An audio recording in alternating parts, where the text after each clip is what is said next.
Hunt, dove ci siamo veramente divertiti tantissimo. Lui suona con Rocco Hunt e stasera sono pure umile, posso dire, no? Allora, lui si chiama Emiliano Pepe, direttamente, lui è napoletano, direttamente da Milano, da Milano. Lui che ovviamente è il compagno della grande Pina di Radio DJ, che salutiamo, sicuramente qua ci stanno facendo il video da qualche parte. Ciao, ciao Nenna, ciao Nenna, baci forte. La gente pure che si gelosa. Ah, perfetto.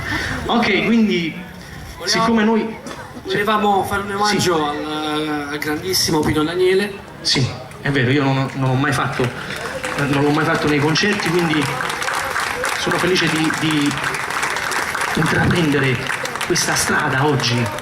Ci vuole, tu lo devi fare. L'ha già fatto. Però posso dire prima una cosa, perché è bella questa cosa, perché io ovviamente ho voluto trasportare questo momento più in là, uno perché merita tantissimo lui e quindi dobbiamo fare una cosa bellissima, ma due perché io sono superstizioso. La canzone si intitola Quando piove, che facciamo quando più alla possibile, perché non siamo mai rotto che piove. È vero, ma quello è di buon augurio, è di buon augurio. Infatti, è un cielo limpido. Assolutamente, anzi esce pure solo. Quindi Emiliano Pepe e Rosario Miraggio, Quando piove.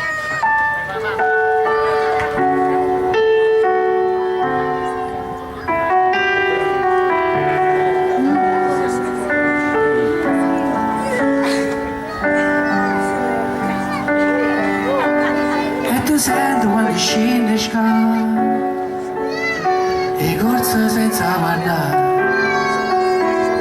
e ti vedo tutte le giornate carrerella va a faticare ma non ti più e lontana se ne va tutta vita così e ti stima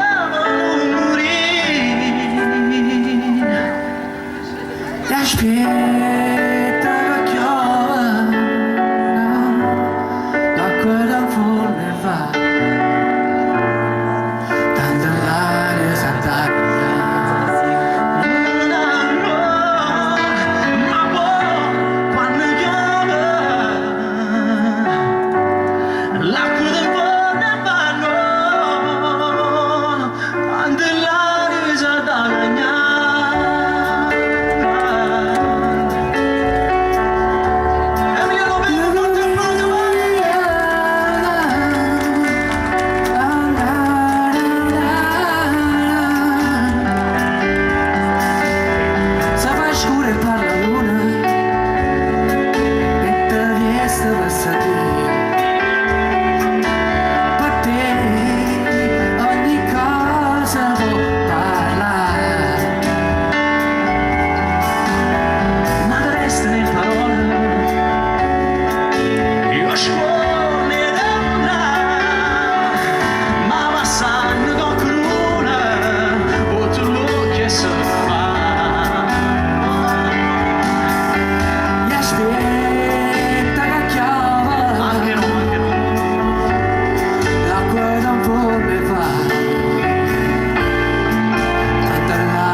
Grande Pino, ciao, un bacio forte.